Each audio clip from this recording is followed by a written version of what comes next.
Good afternoon. I'm Transport Topics reporter Eric Miller. We're going to continue the discussion here on driver wellness, and would like to stay on the topic of sleep apnea with our special guest today, who is Christine Hydock. She is Medical Programs Division Chief for the Federal Motor Carrier Safety Administration. She oversees CDL physical qualification standards and related regulatory requirements. Christine, I wanted to start off a little bit with, first of all, welcome.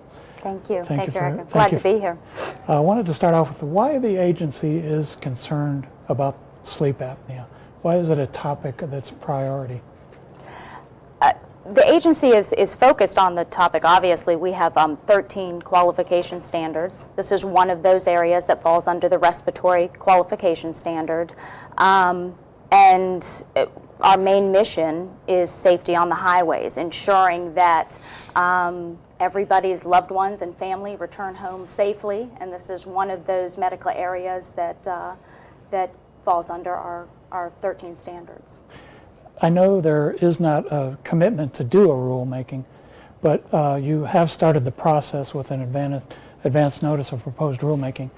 I wondered what information you're trying to ascertain from stakeholders regarding sleep apnea. Thank you. That's a great question. So the agency partnered with the Federal Railroad Administration to put out an advance notice of proposed rulemaking. We published that in March, and it is now currently open for comment.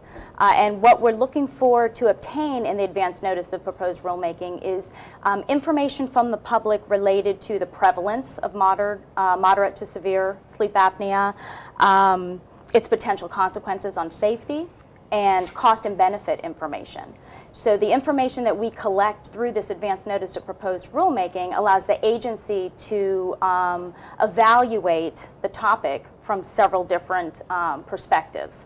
It gives us information that perhaps we're not aware of, and allows us to take a very thorough look at the topic in general. As I'm sure you're aware, some drivers say they have been confused by the standard for sleep apnea. I'm wondering if you could help clarify what a medical examiner looks for when he is evaluating a driver for potential sleep apnea risk. Sure. So I'd like to highlight first the National Registry of Certified Medical Examiners, which is a registry that the agency has put into place. We currently have 48,000 medical examiners on that registry. Part of becoming a medical examiner is there's thorough training in reference to the regulations themselves, and each of the certified medical examiners on the registry have a clear understanding of the rigors and the scheduling issues that go on with a truck driver. Mm-hmm. So their role in the process is to evaluate the health of the driver as a health screening. They screen medical information to determine whether the individual is qualified and safe to operate the commercial motor vehicle. So as I said, there's 13 qualification standards. 4 of them have specific requirements. That would be vision, diabetes, seizure. I'm missing one. I'm so sorry. Vision, diabetes, seizure. It might be the topic of a hearing, is it? It is hearing, thank you. And so the respiratory standard, which is where OSA falls into, we rely on, there's 9 other standards, the respiratory one being one of them. We rely on the medical examiner to use medical judgment. Mm-hmm. By doing so, we rely on them to look at best medical practices, standards of care.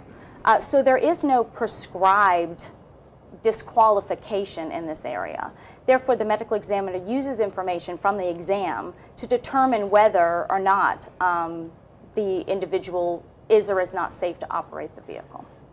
How does a medical examiner discern between, say, a driver who is sleep deprived versus one who is at risk for sleep apnea?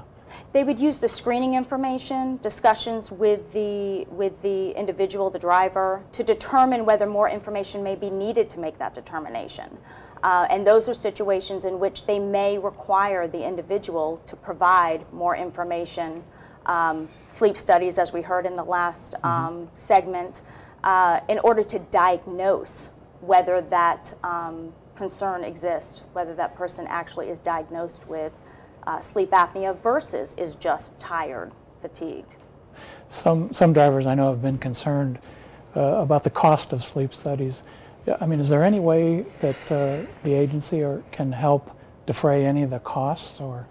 I think right now the agency is in the stage of the advance notice of proposed rulemaking, and as I stated before, this is our opportunity to gather information to make some of those determinations if the agency chooses to move forward with rulemaking, but to look at that data. So we encourage the public to submit any information related to cost and benefits.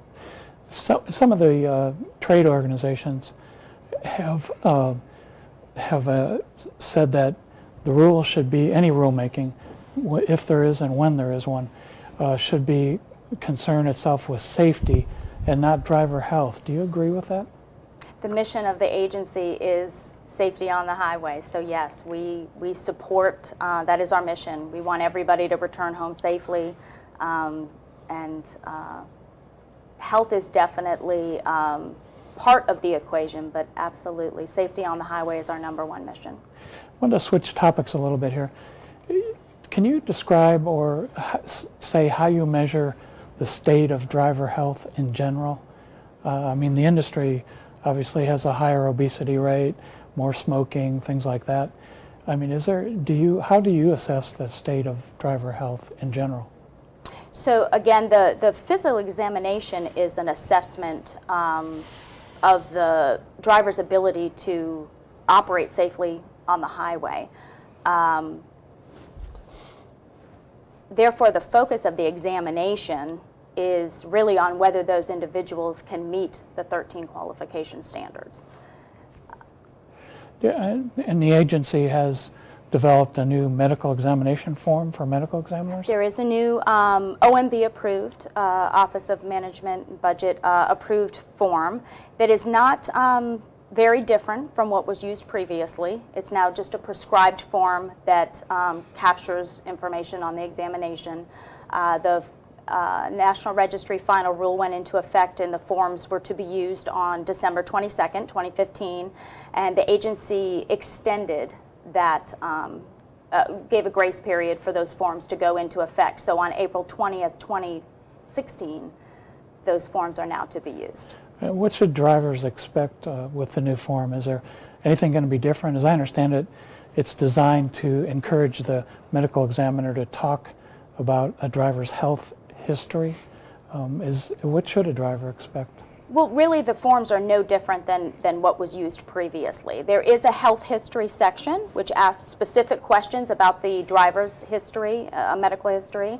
And yes, that section is used to open dialogue with the medical examiner to determine if there are any specific health issues that they should be concerned about and perhaps may need additional information in making the qualification determination.